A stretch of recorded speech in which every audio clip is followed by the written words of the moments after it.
অনেকে এই প্রশ্ন করে যে আঙ্গুর গাছ বাড়ে না কেন। এই বিষয়টা আসলে অনেকে জানে না যে আঙ্গুর গাছ না বাড়ার কারণ কি।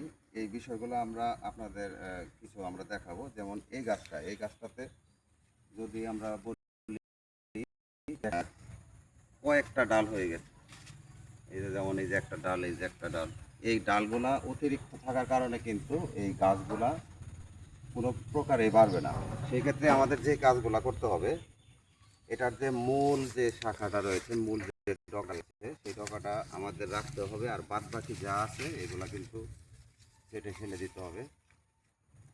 এখানে এই যে ছোট ডালগুলো যেগুলো রয়েছে, এই যে এইদিকে, এগুলো আমরা ছোট ছোট বাট, আর লম্বা যে বাটগুলো রয়েছে সেই বাটটা রাখবো। আর সবগুলো কিন্তু ডালই কিন্তু প্রুনিং করে দেবো।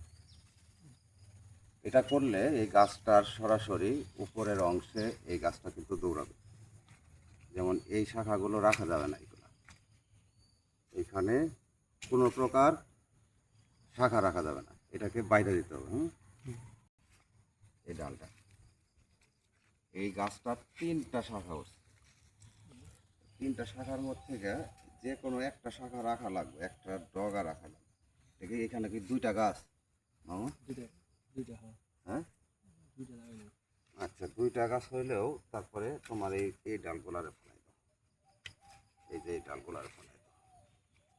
এই যে এই ডালগুলারে বাড়তে দেওয়া যাবে না। নতুন কোনো কুশি দিলে এই কুশিগুলারেও ভাঙবা, বুঝছো? এই কুশিগুলারে ভাঙবা। আর পুরান পাতাগুলারে তুমি সাইডে দিতে পারো, কোনো সমস্যা নেই। আর শীতকাল হইলে এই গাছ কিন্তু তোমার এমন ভাব ধরবো যেমন মোরা হবো যে মরে গেছে। এই ডালগুলারে সুন্দর করে একটা দিয়ে সুতা দিয়ে সুন্দর করে ওটার সঙ্গে লতার মতো পেঁচাই দেবে। এই যে সাইড ডালগুলা, এই সাইড ডালগুলা একটা ডালও রাখা যাবে না। এই যে এইভাবে সাইডে দিতে হবে। এটা যদি কেউ মায়া করে, মায়া করে যদি রাইখে দেয়, তাহলে সেই ক্ষেত্রে দেখা যাবো যে এই গাছটা বাড়বো না। যেমন এই ডালটারে আমরা রাখতে পারি, বুঝছো? এই এটারে সুন্দর করে উঠাই দাও। এই গাছটাই দেখবা যে সরাসরি উঠে পড়ছে।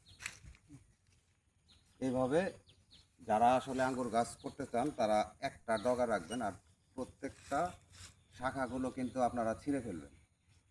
একটা ডগা যখন রাখবেন, নতুন কুশি দিবে, তখন ওইটা খুব দ্রুত বাড়বে। আর এটার মধ্যে তুমি জৈব সার যেটা আছে, একটা সাইড দিয়ে জৈব সার দিয়ে দিবে। হ্যাঁ,